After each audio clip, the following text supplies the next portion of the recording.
Maybe, then, I don't know. yeah. We're carrying on I our try to conversation and type. we're live. Yeah, I know. Okay, so let's bring everybody into the loop here because we need your help. Every Yeah. morning we have our stand up call with our office, and it's good to connect with everybody. And we end the 15-minute call with who sang that song. So Marvin, the founder of KW Realty Centers, plays a song, and it's the first to type in. And by the time my brain registers, Jen, like the answers are already in there. I know. Same. I did that this morning. I was like, I know the song. I know who the artist is. And by the time I processed the name and started typing, there was like 3 people that already had. And I was like, okay, it has to be voice to text. It's the only thing I can come up with. Because I was like, there's no way they just type that quickly and know the answer that quickly. It's crazy. Yeah. No. Okay. So here's a question. I think the recent winners are all tuning in with their phone, right? And I'm sitting on my computer. Is it faster? Okay, so here's a question for the worldwide interwebs. Is it faster to type on a keyboard or on a phone? Maybe that's the trick. See, I would argue that because I've been on my phone every morning Okay. and I find that it's slower because I have to go to the bottom, pull up the chat, which I do before the question or before the song gets played. But then I have to like think, and then the box is really small on my phone, so I have to be like prepared to type really quickly, and there's no like I can't just talk. So I don't know. I don't know, Gary. I don't know. Either we're really bad at this game, but I don't think we are. That might be the answer. I actually don't think we are. There just happens to be others that are perhaps better. Or faster at least. Like maybe it's the thought process getting from like recognition to fingertips that's faster for them. I don't know. Because Yeah. I mean, sometimes the song's barely started and they've got the answer in there. I'm like, okay, there's been 2 beats. How do you know what song this is? Yeah. So I don't know. Yeah. And All I we're know is I not don't like looking, losing. and I know, and it's a little tougher too, because we're not looking for the name of the song. We're looking for the name of the artist. Because we usually Yeah. know the song, right? It's the artist, a little Yeah. tougher.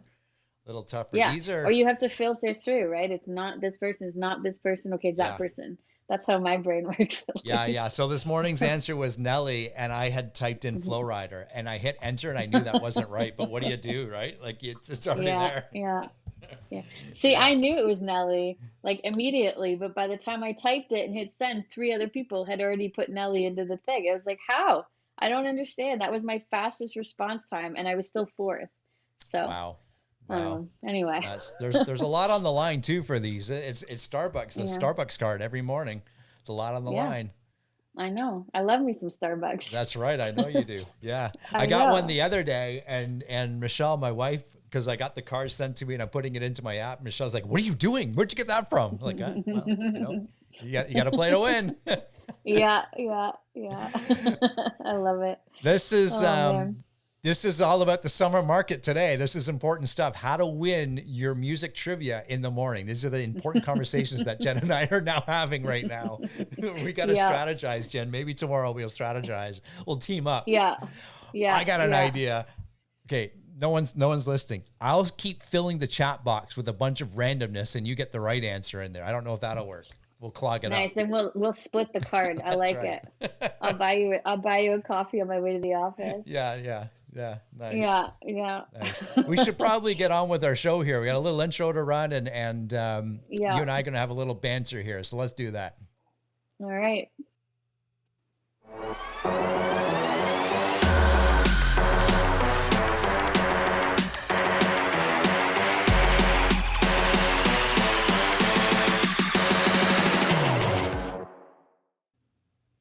All right, summer mayhem.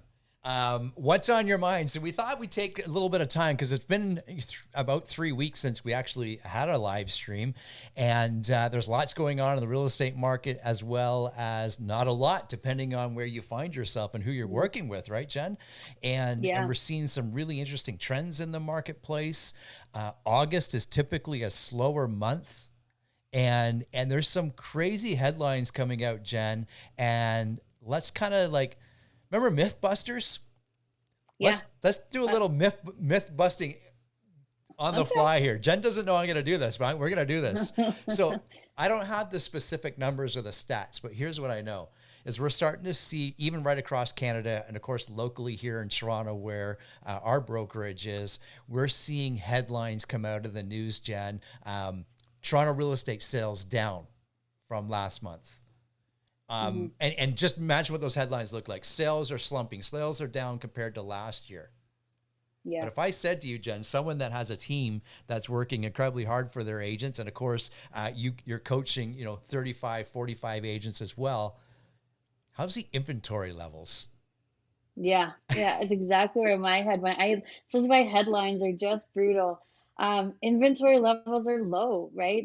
I think last week in Newmarket specifically, there was like 90 listings.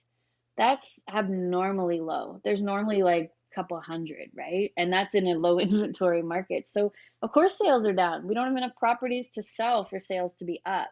So, the guys that I'm coaching and the teams, when they are listing, they're getting multiple offers. Their listings are selling. Are they carrying as much inventory? No, because they don't have as many people ready to go on the market right now because it's August, right? So little bit of that combined with low inventory, people not quite ready to make a move yet, feeling out what's going to happen in the fall. Now we've got this conversation about what the market's going to look like, what our world is going to look like in the fall, and how that's going to progress, right? So yeah, of course sales are down, right? It's the negative spin that's always a challenge for us because then we start to get people saying, well, it's going to crash, it's going to crash, let's wait for the crash.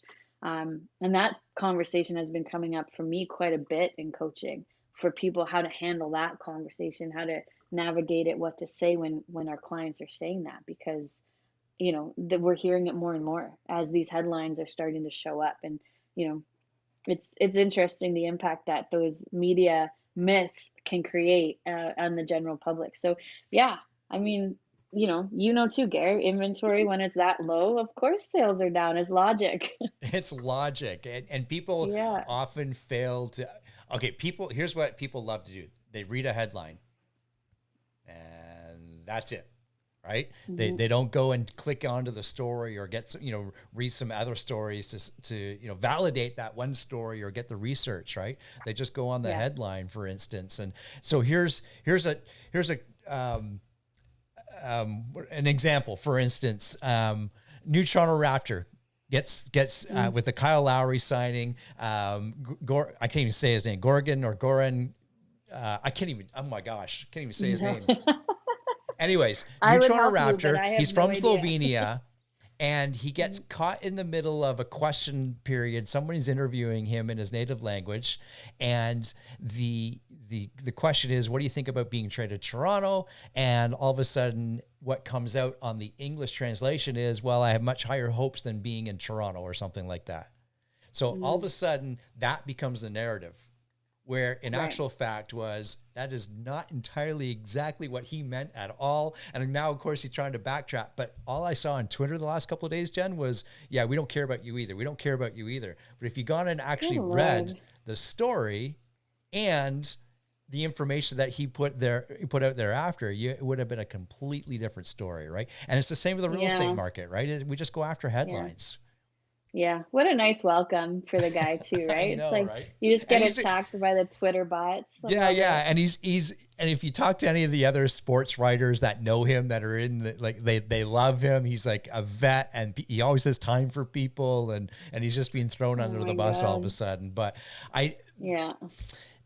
the last time that this happened, and not to say in 2017 when the market did flatline for us for a little while, it was previous to Yeah. that where the narrative got so negative that it did turn into a little spiral. So be careful of what you read. Understand if you're an agent in there, there are articles that is all about negativity, and that's what sells newspapers. Remember those? and unfortunately, that's what a lot of our buyers and sellers will read, right? Yeah. So Yeah. you kind of asked it in a rhetorical way, Jen, but one of the best ways to have a conversation around, well, what this market's going to crash. I keep seeing this. I keep reading that.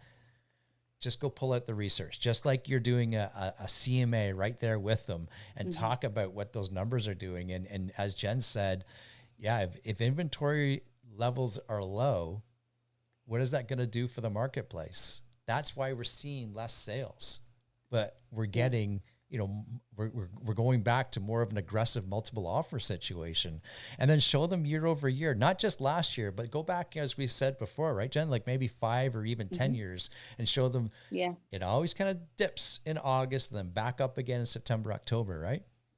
And it's funny, the conversations I've been having with the agents and the script we've been working on, and even the prep for when they go to those listing appointments or those buyer consults, in case that comes up, because we're seeing it so often now, we're actually preparing for it, is to go back onto, Market Watch or wherever you're going to get your trends from, and pull the report. There's one on there that literally goes back to like 1994, and it shows the trend of the market, the price point and average sales on this graph. And if you just have that with you, and when that seller comes out and says, how do I know when it's the right time to sell, or I want to wait for the crash to take proper advantage of the market, you can take out that report, show it to them, and say, tell me when on this report was the best time for you to buy a house. It was 1994. Right? We can't go backwards, but we haven't gone back really, minus that slight 2017 blip, which was really short-lived for majority of areas. A few got hit a little harder, but most really bounced back, at least plateaued somewhat quickly, right? So when was the best time to make a move? It was in 1994, and then 95, and then 96, and so on and so forth. So like if you're waiting for a crash, you're basically waiting to get yourself priced out of the market as a buyer, or as a seller, you may be missing a great opportunity to maximize your returns right now, right? So you can't time a market, but those are some of the challenges we're seeing, and that's a great way to combat it if you're looking for a good script or a good approach to that. And it's been pretty effective so far with our coaching guys. They've had good response to it because it makes sense, right? Yeah, absolutely. And there's two ways to look at this too. I'm actually working on a video right now, in a sense, that says, don't sell your house.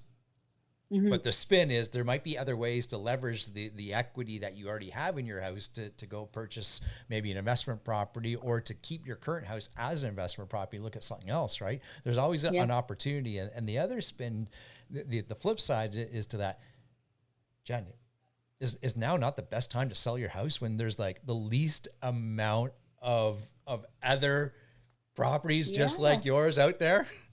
100%. I know that one of the agents had a townhouse listed, got like 13 offers on it last week, right? Like some of the guys that have like higher end listings, 2.3, 2.1, like those are getting 20, 30, 40, 50 showings in a week now, because there's limited options. And buyers are still trying to get into the market, right? That demand hasn't depreciated that much. So, you know, yeah, you might capitalize more now than maybe when there's 200 listings in September and you're competing against 2 or 3 that are similar to you, versus now when you have no competition. So, it's all about what makes the most sense strategically for you in the moment. But, what we do know is the market we know is the current market. So Yeah. that's usually the best one to make a decision in, because we know it. And I totally agree with you. Look at options to pull your equity out, right? Go keep your home as an income property and go buy a different property if that's what you're looking for. Or pull out equity and get a cottage or an income property, or whatever you want to do. But there's lots of different creative ways. So this narrative that the market is in a downward spiral, or it's crashing, or it's going to crash, or it's just not true, and it's a little dangerous, right? So yeah, I always I always dislike that media narrative. It's challenging for sure. Yeah, it really is. It is challenging. Mhm. So here's a couple of questions for you. From net, you're, as we said, you're coaching a lot of agents at this moment, you and your team, Mhm. and the summer months can kind of be those months where perhaps there's two pieces to this. Don't forget to take time if you're an agent to recharge, right? To rest, Yeah. recharge, and come back, and that type of thing. But this is also a really good opportunity just to connect with clients, right? Yeah. So, Yeah. what are we doing? How are we connecting with our clients over the summer? Because sometimes it can be hard, and other times it could be, hey, let's go to the park with our dogs together, or our kids together, or something like that, right? Yeah. Yeah. I mean, taking advantage, although our weather's been a little hit and miss this summer, but trying to take advantage of the nice weather, whether it's like organizing an activity, going to an event, or going for walks and things like that. But honestly, even pop buys, right? When you're in the area, just have your list of your clients in your car. And with Top Producer or with Command or with some of those different programs, you can sync it to your phone and you can actually see on the map who's around you, right? So go knock on the door and go say, hey, how's it going? Just in the area, thought I'd pop by. Even better, I was just showing some houses and I thought of you, just wanted to pop in and say hi. How are you? Right? If you can't fit in a longer visit, at least get the pop bys. And now that we can do them again, take advantage of that. And beyond that, it's your care calls, right? If you Yeah, can't hang get on. to see them I in gotta pause you person. there for a second. Hang on, because Okay. I think the pop by visit is something that we've forgotten about or gotten away from, or maybe Mm-hmm. we've never implemented it. And what Yeah. Jen's talking about is, just dropping by, almost basically unannounced. Yeah. And it's what you can pop by with that I love, right? Have a little gift bag or a treat bag for the kids or the dog or themselves, whatever. And it could be anything from the Starbucks gift cards to you name it. Let your imagination go, right? Like that's it. Yeah. I think that is so valuable, right? You could have a lot of cool pop by gifts in a little Yeah. treat bag or whatever we want to call it. Whatever you want it to be. You can have them in the car. You can also make it seasonal. I know one of the things on our team that we do in the fall is we pop by and drop off leaf bags, right? So it's just a quick knock on the door. If they're home, great, we get to chat. If not, we leave the little pack of leaf bags with our, Silver Nego logo on it. Sorry we missed you. And we get a call or a text from them when they get home to be like, oh, you came by today. We missed you.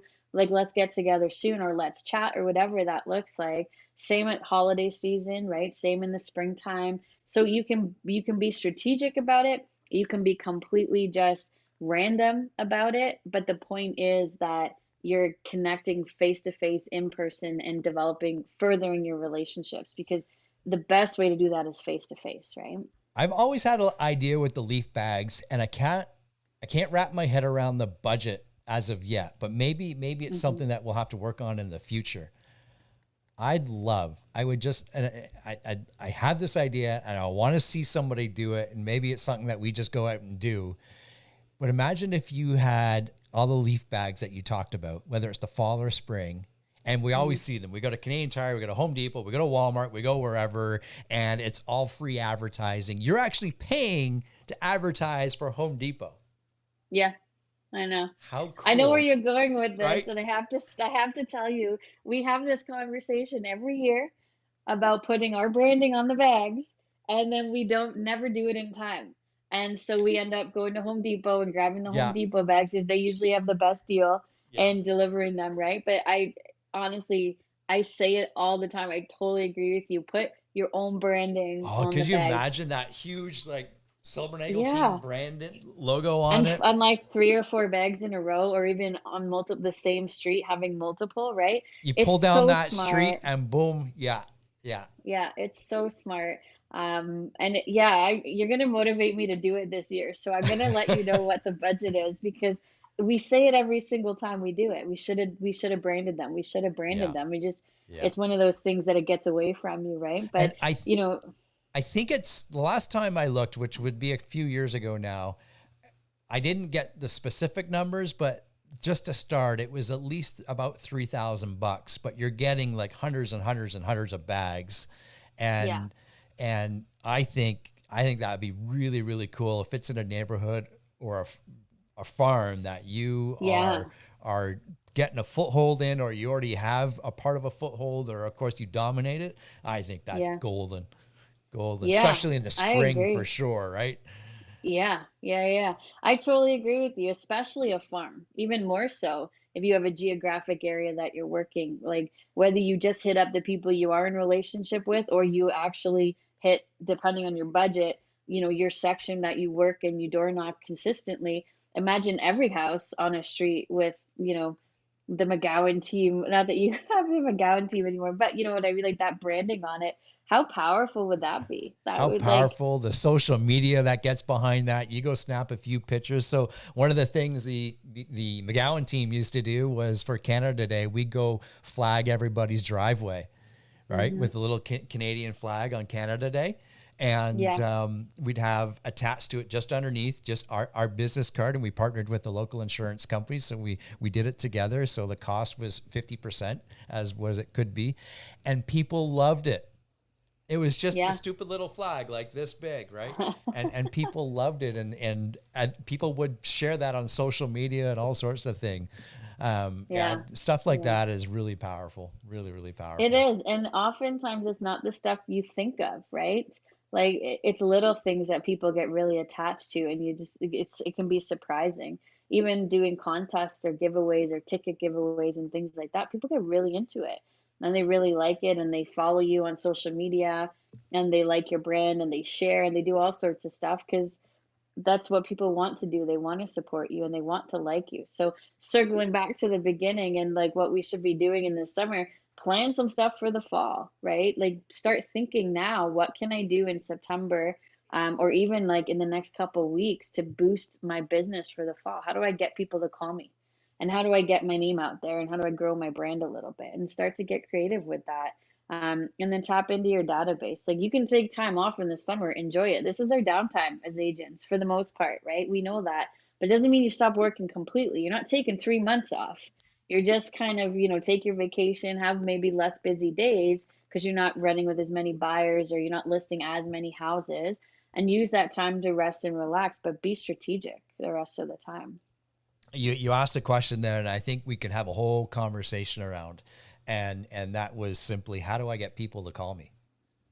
Mm, Right. And we often yeah. do stuff or post stuff or send stuff out with the anticipation people are going to call me. But I Yeah. think if we get real clear or change the question, how is this post? I'm holding a mouse. I don't know what that is. That's a post. There it is. How is this mouse going to make people call me? Right.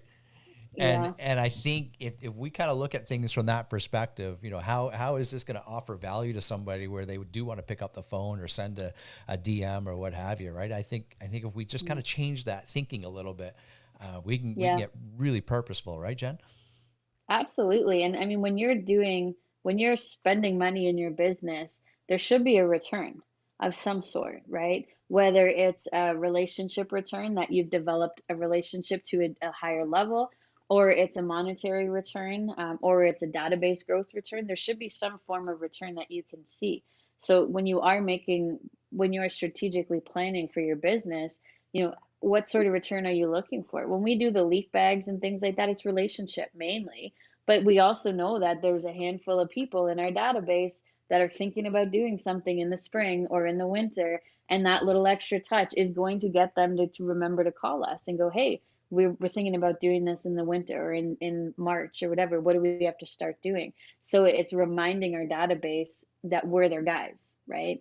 And then there's also the element of like, how do you grow your reach as well? So when you are doing these actions, what is that growth going to look like? Is it going to be, are you doing something? Are you requesting that they do something so you get more social media exposure? Is it branding that gets you that additional exposure?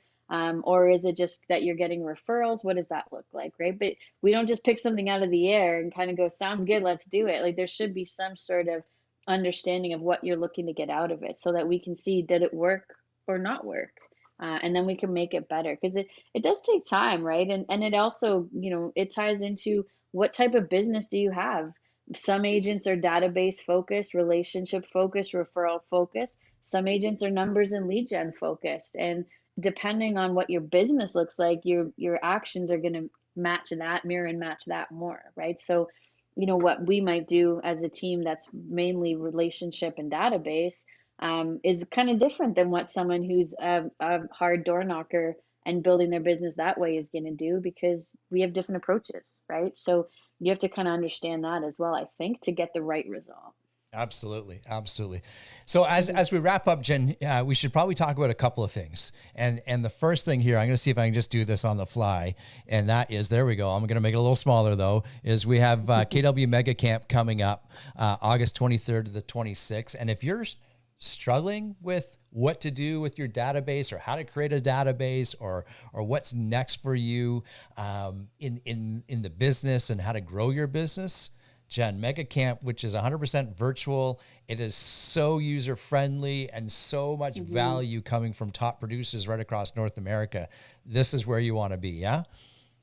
Oh yeah, absolutely. I mean, they cover everything from effective lead gen methods to enhancing your social media, building teams, coaching, mindset, all sorts of stuff. So if you want to learn, like just to piggyback off we were talking about, there's teams in the States that are doing 100, 200, 300 transactions a year, and they're on stage here telling us what they're doing. They're sharing their follow-up campaigns, and they're talking about their platforms and their programs, what works, what doesn't. So if you want to learn how to enhance your business, then you got to be at Mega Camp for sure, right? It's just the only place you're going to get that much value from active, successful realtors. Absolutely, yeah. And just Mhm. simply Mega Camp 21. That's all you need to put into Google. It'll take you right there. I should know. I don't. Tickets are around $100, but Yeah. we're already signed up and excited to go and attend. And they are fantastic. I know last Mega Camp, which was a year ago, was the first virtual one they ever did. It was the best virtual Yeah. workshop, seminar, convention I'd ever been to. Then Yeah, we I had agree. It family. was Then so we had good. family reunion, and that was the best Yeah. one. So Yeah. this will be another step up. It's just what KW does. They keep building on what they've already built, and it'll Yeah. be awesome. And here's the thing too, because it's virtual, if you can't make the daytime sessions, you can get them later that evening. You can log in and they'll be available for you to watch back. So you don't have to worry about being on that call from 9 to 5 if you're working or you've got the kids or whatever. If you want to watch in the evening, you can do that too. So they're recording all of the sessions or a lot of the sessions, and they're available for you to watch. So don't avoid it if you think, oh, I don't have time, or I like my schedule is full. Even if you get to a third of the content on there, it's well worth that $100, like Oh my without gosh. without doubt. Yeah, Yeah, yeah. yeah, for sure, for sure. And Hmm. Jen, the last thing we should mention too, we always talk about this, you and I, and that's the opportunity that, or the different opportunities that Keller Williams has provided both you and I. You with your love and passion for coaching and how that that showed up and an opportunity presented itself, and then and me in a Hmm. sense with different opportunities, whether it been launching my own location to now managing the brokerage and now what I'm moving into now. And Hmm. if you've been listening, you know that I'm moving into a new role, and that's Director of Business Development, which I am incredibly excited about and looking for opportunities to grow our brokerage, but more importantly, looking for opportunities that's going to add value to our agents so they can help, so we can support their business. Yeah. Which brings us to our newest opportunity, and at Keller Williams Realty Centers, we are looking for the perfect fit for a recruiting manager. So if that's you or you know somebody that has that experience and is looking for an opportunity to grow and expand with us, reach out to Hmm. Jen or myself. We're happy to have that conversation. And I can tell you, doing it, and Jen and I have been doing it for the last couple of years, it is so rewarding to bring agents into KW, but also provide them with the expertise and the knowledge and the tools and the systems that allows them to grow their business. Right, Jen? Yeah, I mean, it's such a great role in that you get to not only focus on growing the company and recruiting and meeting new agents, but you get to help our existing agents, and then you also get to coach and provide support and opportunity for our agents, for all agents, whether they're KW or not. So, I mean, it's a very unique and very cool role, and we're definitely kind of looking for that perfect person to fill all three of those buckets, right? And I love the transition you're making, Gary, although I love you in the other role as well. But I know that this is going to be, bigger and better things for you. and for the brokerage for that matter, because we get to benefit from that, from your passion for those things. But I think with the right person in place, it's going to be an amazing team, an amazing environment, and our agents are only going to benefit from it. And that's just it. We're always looking for ways. We always talk about what's the win-win. And over the last several years, KW, for both Jen and I, we've been creating win-wins, and it's just one after another, and creating opportunities not only for ourselves individually, but for our brokerage, right? And that's what we continue to strive for. And the numbers speak for themselves. In fact, this just came out. I was sharing with Jen just prior, and I think this is really cool to talk about. 899 agents have chosen to join Keller Williams just this year. That is incredible. And we're seeing some tremendous growth numbers, and we're seeing, this is also good. No, this isn't good. What's a better word than good? This is amazing. This is fantastic, Jen. This is where it matters the most. GCI per agent. So if you're an agent listening and you're anywhere in Canada, the GCI, which is gross commission income, Jen, per agent has gone up year over year 73%. That's unbelievable. Crazy. So we're closing. Yes, values have gone up, and that it equates to that a little bit. But more importantly, and I don't have the number here, I should have wrote it down. We're closing more transactions than we ever have before. And that's because of the agents that we brought on. They're highly productive, and it's a ripple effect right down to the brand new agent and getting them into production. So we're seeing tremendous growth. If you hear passion coming from me and Jen on this, it's because we are passionate about this, and we're excited to see the KW growth for sure. That's such a crazy number. And it's funny, the minute you said it, when you said that 70 percentage in that range, my first thought was like, can't just be the market. Like, I know the market's up, but it can't just be the market for that big of a number, right? So it just goes to speak to the coaching, the support, the training, the retention, the value adds that the agents are getting, and how huge that is in making sure agents are in production at any level, right? From the brand new guys to the seasoned agents that are trying to navigate a new real estate world. It's different than what maybe you were used to a year ago. So, for them to be able to pivot and transition that quickly and see that kind of growth because of it, that's phenomenal. It really is. Yeah. It's truly incredible. And we all know, the excitement, the energy that's contagious, but so is being a top producer. Right. And that just ripples right down. And, there's an interview coming out tomorrow, Red Chair interviews that we've been doing with Vincent Bongard. And I was going to ask who's next, because I loved Mel's, and Dylan's was great, of course. Mel's was so good. And I was so excited. So I was like, okay, who's going to be next? I didn't know if it was Jason or Vincent. So So Vincent's, his video drops tomorrow, and he talks about the importance of having an office, but more importantly, who's in that office and how that pushes him. And as we said, success breeds success in a sense, and it's contagious. And he's a big advocate of being around other top producers, and that helps him in his business. So tune in and watch that one tomorrow for sure. I love it. I can't wait to see that. Very good. Well, Jen, that wraps up another episode of KWRC TV. We're back on. We're taking a little hiatus here throughout the summer, but we are back on for August 31st, so the last day of August, and we'll have lots to talk about because that'll be after Mega Camp, and I'm sure there's always some great things that get launched and announced at Mega Camp, so we'll have that, which is always great. So for Jen Silbernagel, I'm Gary McGowan. Yes, you can catch us on your favorite podcast player of choice, and we'll see everybody on the next episode. Bye for now. Bye, guys.